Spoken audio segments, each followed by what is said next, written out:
حي على الفلاح. Brothers and sisters, if I were to ask you, who is your protector? As a believer, you would say Allah. If I were to ask you, who is sufficient for you? As a believer, you would say Allah. If I were to ask you that who is going to guard you from evil, you would say Allah. That is so true. We need to be convinced that Allah is sufficient for us and He is the best disposer of our affairs, which means anything that's going to happen to me, Allah will take care of me. Allah will make sure that He navigates me. He helps me navigate through the right path, the right channel, so that ultimately at the end, I come out in the right place.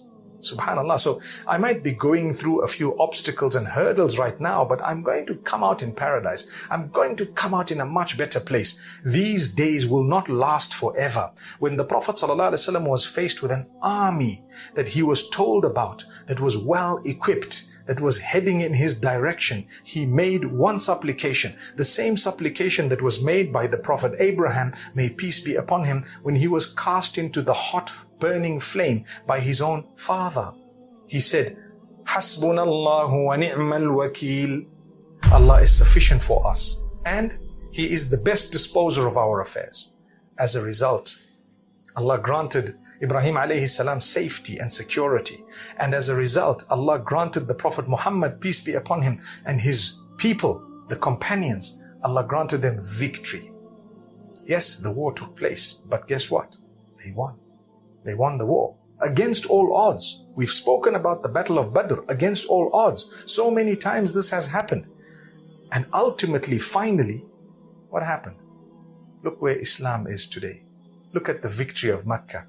There may have been certain losses during the life of Nabi sallallahu alaihi wasallam and at the time of the Sahaba radiallahu anhum, but ultimately there was victory. Where is the evidence of it? The number of Muslims on earth today. You and I are sitting, studying the Quran and the Sunnah that they fought for. They fought to actually pass it on. They passed it on. We got it.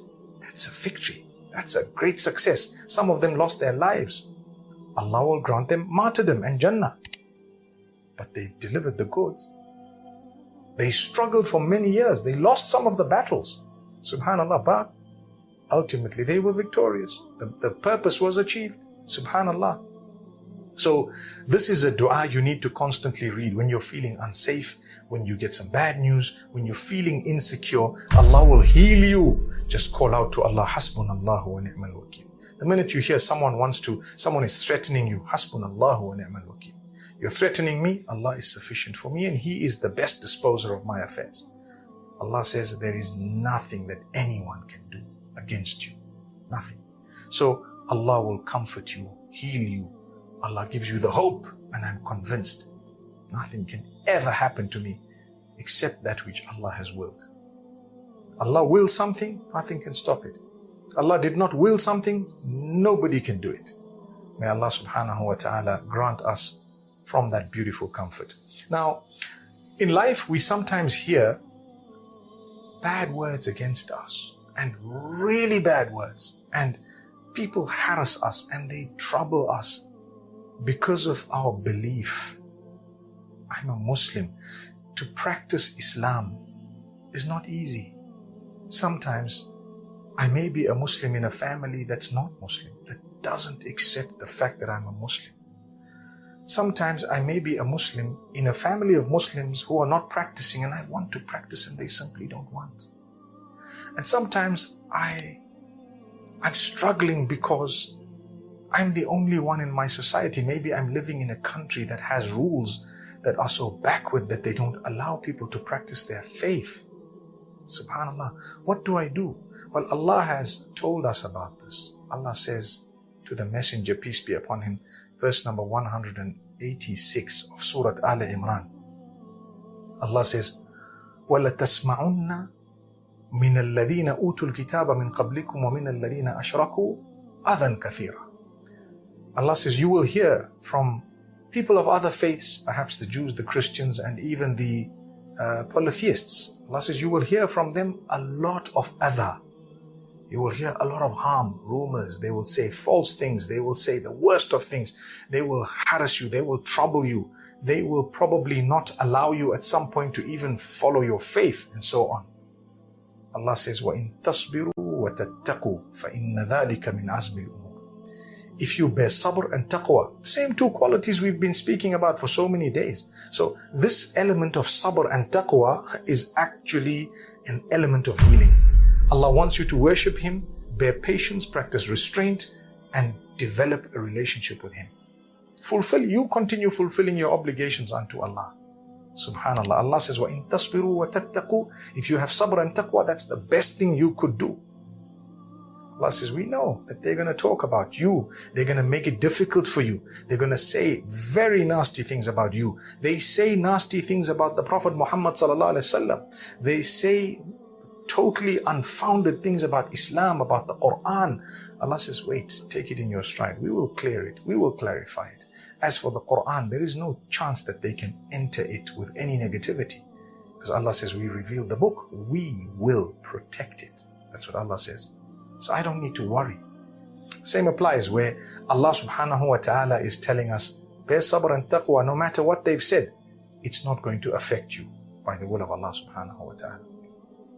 So after that, Allah tells us another beautiful, beautiful method of healing yourself.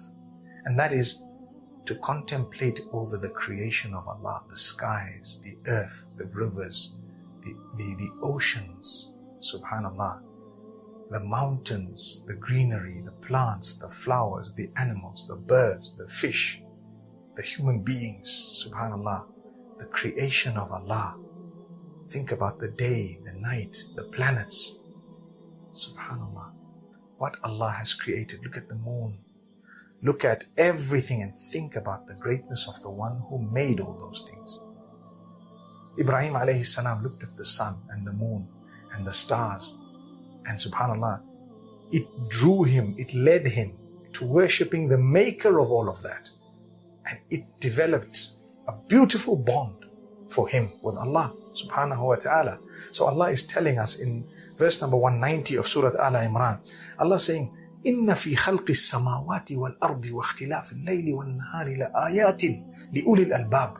Allah says, indeed, in the creation of the skies and the earth and the rotation of the day and the night, there are signs for those with intellect, those who remember Allah, those who praise Allah. They remember Allah standing and sitting and on their sides, and they think about, oh, the creation of Allah. And then they tell themselves, they say, Rabbana, oh our Rabb, oh our Lord, you haven't created all this in vain for nothing. Subhanak, glory be to you. Save us from hellfire.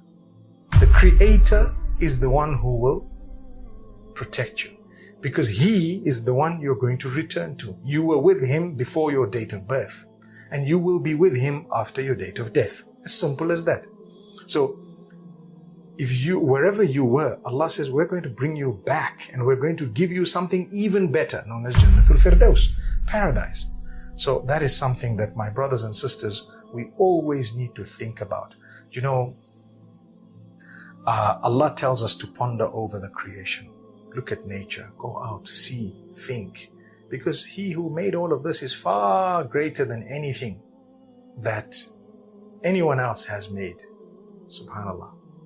A lot of hope. And there is a lot of healing going out and looking at nature. Not just to see, wow, and that's it. No, say, MashaAllah, Tabarakallah, Subhanallah, Alhamdulillah, La ilaha illallah, Subhanal Khaliq.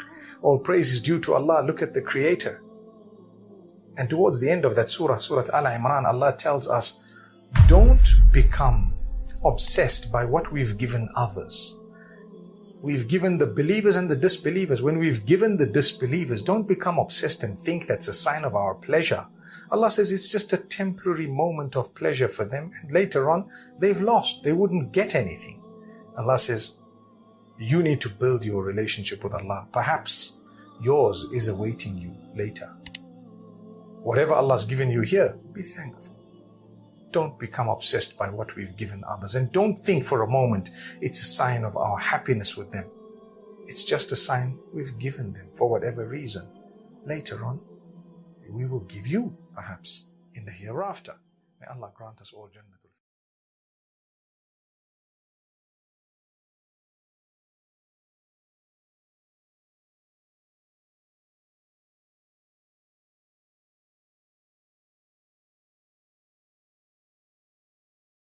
Thank you so much for listening to this short message. I pray that it has increased you in a little bit of motivation and hope, and the same applies to all of us. Jazakumullah khair. Assalamu alaikum wa rahmatullahi wa barakatuh.